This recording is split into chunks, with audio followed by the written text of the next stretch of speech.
لا إله إلا الله. لا إله إلا الله. لا إله إلا الله. جيش واحد شعب واحد. جيش واحد شعب واحد. جيش واحد شعب واحد. جيش واحد شعب واحد. جيش واحد شعب واحد. جيش واحد شعب واحد.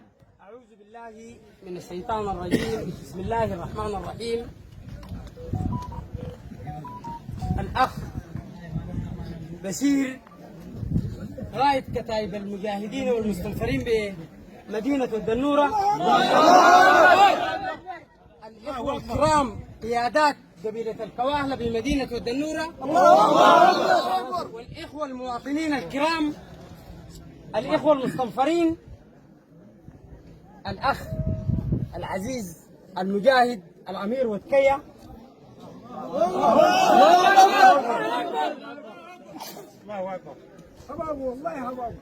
نحن لو تكلمنا من الليلة لحد ما الواحد يدفن تحت التراب الدنورة ما بدي حق. أرض الشهداء والبطولات. الله أكبر. الله أكبر. قدمته الدنورة نتحدى أي زول عليه طلاق في السودان قدم. شهداء ورجال ما فيهم واحد وقع عليه بطنه والله. الله أكبر. لكن والله إن شاء الله بإذن الله ودي ذخيرتنا وده زادنا لقدام إن شاء الله.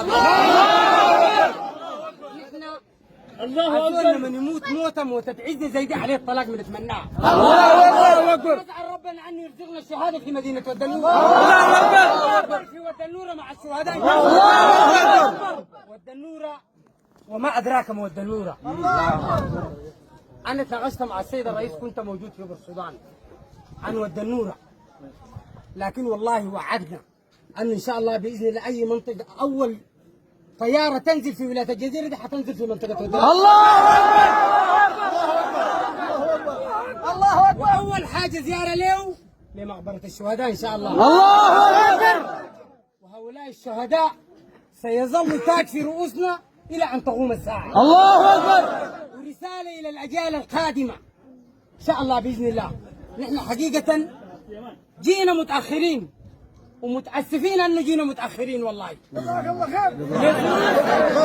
لظروف يمكن كلكم يعلمها، أن الآن ولاية الجزيرة في أي محل محتلة.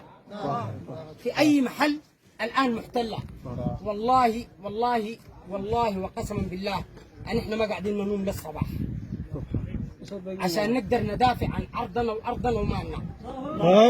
ونقاتل من مكتب الرئيس لحد مكتب الوالي ومكتب القائد ومكتب هيئة العمليات، وشغالين ليل ونهار والله. والله والدنورة دي ما حصل يوم نحن من لساننا ده غابت. الله أكبر. أي ما قدرنا وصلناكم بجسدنا، لكن وصلتنا العدة وصلناها قدامنا.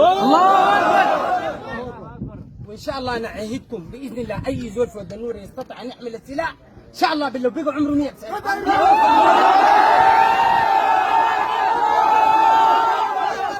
احنا بعد ما كلاش من الأربجي وأنت ماشي لفوق إن شاء الله.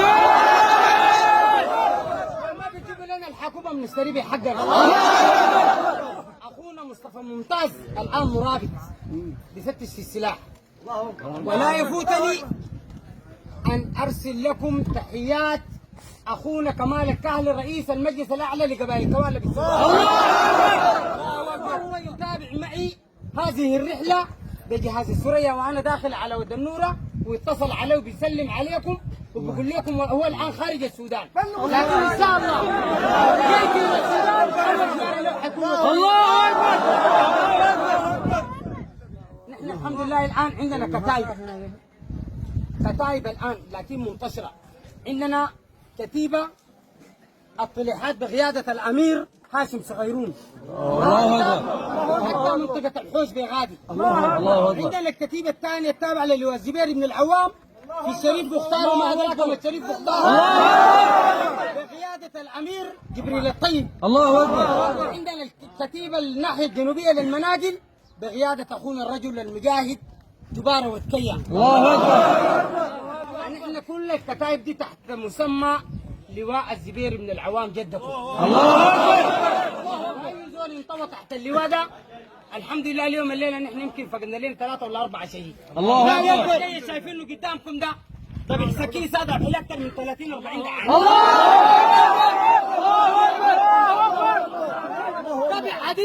بيذبح وبيقدح في الميجر. الله أكبر. تلاوة كده نحن ماشيين ودى النور قال لي عليه الطلاق نطلع الان قبل بكره. ابشر بالخير. ابشر بالخير والله ما دام الشهداء ديل بيرقدوا جنبكم هنا واقسم بالله العظيم عليه الطلاق ما في راجل. الله أكبر.